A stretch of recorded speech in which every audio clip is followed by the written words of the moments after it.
Hello leaders, welcome to PYQ series of CUET general test 2023 papers, जिसमें मैं आपको 2023 के मैथ्स के, रीजनिंग के और करंट अफेयर के chapter wise shift wise PYQ आपको सॉल्व करा रहा हूँ। मेरे पास 7 शिफ्ट के, जैसे मैं पहले भी बता चुका हूँ, 7 शिफ्ट के ओरिजिनल पेपर्स है, तो मैंने उनको सारे क्वेश्चंस को shift wise topic wise arrange करा हुआ है। अब जैसे स्लो आज जो हम टॉपिक पढ़ रहे हैं, सिलोगिज्म पढ़ रहे हैं, तो इसमें जितने भी क्वेश्चन आए हैं 2023 में 7 शिफ्ट को मिला के, वो सारे क्वेश्चंस हम यहाँ पे डिस्कस करेंगे।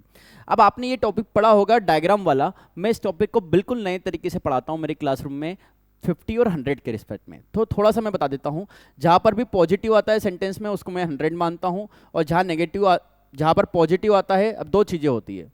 जैसे एक क्वेश्चन करके बताता हूँ मैं आपको ये स्टेटमेंट दे रखा है, ये कंक्लूजन दे रखा है, और आपको बताना है इन 4 में से कौन सा सही है। तो आप ध्यान से समझिएगा मेरी बात। अगर यहाँ पर पॉजिटिव है तो आप पहले बताएंगे सेंटेंस पॉजिटिव है या नहीं। अगर दोनों पॉजिटिव है तो 2 पॉजिटिव से मिलकर आंसर भी किस में बनता है? पॉजिटिव। तो आंसर तो पॉजिटिव वाला ही सही रहेगा, नेगेटिव वाला कभी भी सही नहीं रहता।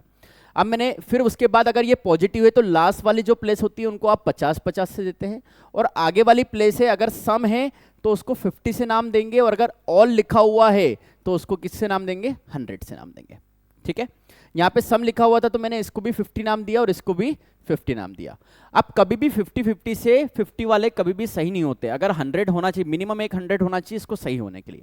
तो मैंने देखा सम ब्लैक और लायंस, तो ये क्या था? पॉजिटिव था, ये क्या था? नेगेटिव था। अब सम ब्लैक और लायंस ये दोनों कनेक्ट नहीं हो सकते। ये दोनों कनेक्ट क्यों नहीं हो सकते? क्योंकि कनेक्ट होने के लिए मिनिमम एक 100 की रिक्वायरमेंट होती है। अब ये उन्हीं को समझ में आएगा जो मुझसे पढ़े हुए हैं, जो नहीं पढ़े हुए वो डायग्राम वाली जो टेक्निक आपको आती है वहां से करें।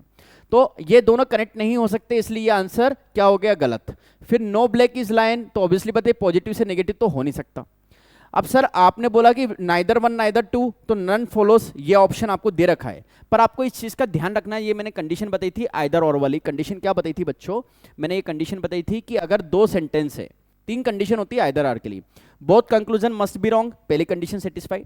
दूसरा, 1 is positive other is negative, ये वाली कंडीशन भी है। और एक कंडीशन और बोलती है subject and object are same. तो यहाँ पे देखो सब्जेक्ट में दोनों में ब्लैक लिखा है, ऑब्जेक्ट में दोनों लायंस लिखा है, मतलब तीसरी कंडीशन भी वेरीफाइड। तो जहां पर भी ऑप्शन में बेटा आइदर 1 आर 2 लिखा है ना, तो आपको ये 3 कंडीशन चेक करना है। ये मैंने पूरा डिटेल में भी अलग से लिख रखा है इसी क्वेश्चन को जो मैंने शॉर्ट में बताया। तो जब ये तीनों कंडीशन सेटिस्फाई होती है तो ये आइदर और का रूल होता है, तो इसका आंसर आएगा आइदर 1 और 2। नेक्स्ट क्वेश्चन हम करते हैं सेम टेक्निक से। No tree is desktop, no मतलब नेगेटिव, नेगेटिव मतलब नेगेटिव लगा दिया, ये पॉजिटिव। नेगेटिव और पॉजिटिव मिलके कंबाइंड आंसर क्या बनेगा? नेगेटिव। तो पहले तो इसी से चेक कर लो, ये भी पॉजिटिव है, ये भी पॉजिटिव है, तो ये दोनों ही क्या है? गलत है। तो यहाँ पे आइदर ऑल का तो ऑप्शन आएगा नहीं, क्योंकि एक नेगेटिव होना चाहिए था। तो दोनों गलत वाला कौन सा है? Neither 1 not 2 follows, this is my answer. Is it clear? Next question देखिए, आप करते हैं ऑल प्रिंसिपल आर मेन। सबसे पहले ये पॉजिटिव है, ये पॉजिटिव है, ये पॉजिटिव है, तीनों ही पॉजिटिव है। ठीक। दूसरा, ऑल ये पॉजिटिव है तो लास्ट वाले इनको नंबर हम क्या देने वाले हैं? 50, और ऑल वाले को देंगे 100 और सम वाले को देंगे 50। ठीक। अब 1 बाय 1 हम शुरू करते हैं। देखो ध्यान से देखिएगा मेरी बात को, समझिए। अब मैं जो समझाना चाहता हूं, क्या बोला है उनने? पहला, all human are men. All human are men का मतलब ये होना चाहिए 50 और ये होना चाहिए 100। क्या ऐसा कोई रिलेशन है? All humans are men, human और मेन को मीटिंग कराना है, तो ह्यूमन और मेन कैसे मीट हो सकते हैं? सर ह्यूमन मेन के लिए वुमेन की रिक्वायरमेंट है, वुमेन वुमेन से कनेक्ट नहीं हो सकती, क्योंकि दोनों क्या है? 50-50 है। तो 50 और 50 एक दूसरे से कनेक्ट नहीं हो सकता, क्योंकि ये दोनों कनेक्ट होते, फिर ये दोनों कनेक्ट होते, तब जाके ह्यूमन और मेन कनेक्ट होता। तो ये तो पॉसिबल नहीं था, तो ये तो हो गया गलत। फिर नेक्स्ट हम बात करते हैं सम ह्यूमन आर वुमेन।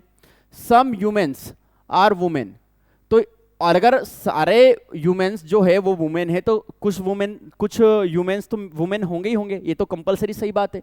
तो ये वाला सही हो गया, क्योंकि ये भी 50 है और ये भी 50 है, तो ये भी 50 है, और 100 का 50 तो पॉसिबल है, 50 से 100 पॉसिबल नहीं, तो ये सही है। फिर some men are principals, some men are principals, same की बात है, सम मेन आर प्रिंसिपल्स बोल सकते हैं बिल्कुल, क्योंकि ये भी 50, इसका मतलब क्या है? पॉजिटिव, और ये 50, ये 50, तो 50 से 50 तो पॉसिबल होता है, तो ये भी क्या है? मेरा सही जवाब है। फिर all women are men, all women are women men, ये कैसे पॉसिबल है सर?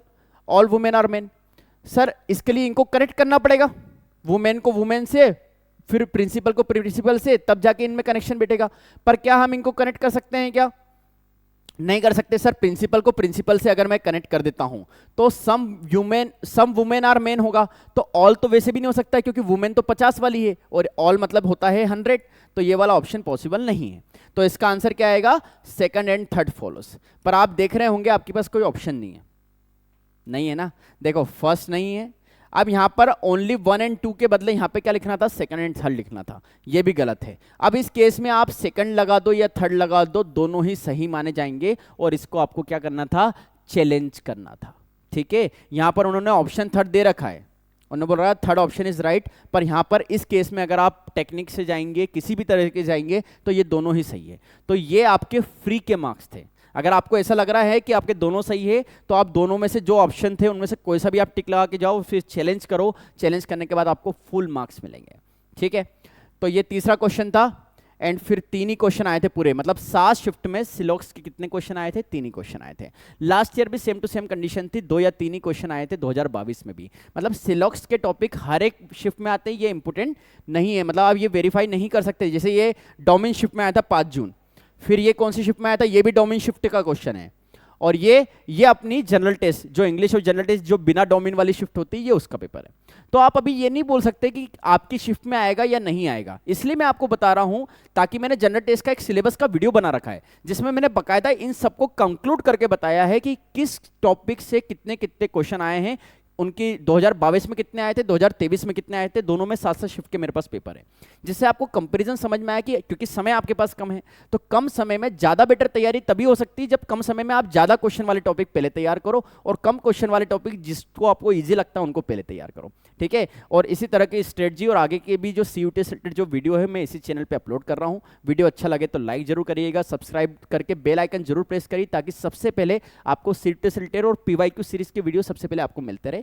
प्लस अगर आपको कोई भी चीज़ पूछना है तो आप कमेंट सेक्शन मुझे मैसेज कर सकते हैं। ऑफलाइन एंड ऑनलाइन CUT की 2024 की बैचेस अवेलेबल है, आप चाहे तो मुझसे कनेक्ट कर सकते हैं, ऑफलाइन बैचेस के लिए भी मुझसे कॉन्टेक्ट कर सकते हैं। Thank you so much for watching.